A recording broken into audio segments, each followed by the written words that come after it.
يا ترى في حد زيي؟ انا اول لما بدخل العربية بقعد جنب الشباك وبفضل بصل فوق ناحية السما والنجوم، ناحية كل شيء بعيد عني. مش بيشغلني قوي الطريق اللي مليان فترين وزحمة. وتعالى كده جرب معايا، بص لفوق، ركز مع نجمة واحدة بعينها، راقبها وهي بتقرب وهي بتبعد، وأول ما تحس انك بقيت جزء من السما هتلاقي نفسك سرحان في دنيا تانية، دنيا فيها الأحلام ممكن تتحقق ببساطة. اتخيل انك شفت حد عزيز عليك وانه قالك كل الكلام اللي تمنيت تسمعه منه. شوف نفسك وانت حزين وخد نفس كبير قوي وخرجه وانت واثق انك خرجت معاه كل الدموع اللي في عينيك. حس بالهوا بيلمسك وكأنه بيواسيك بإيدين حنينة. اهرب بنفسك ولو لدقايق، استشعر انك في معية الله وان ظهرك مسنود كويس قوي.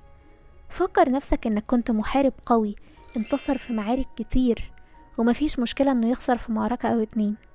اتونس بنفسك بعيد عن زحمة الناس، واسمع لصوت السما وهي بتوشوشك، وصدقني هتفتح عينك وانت اكيد مبسوط.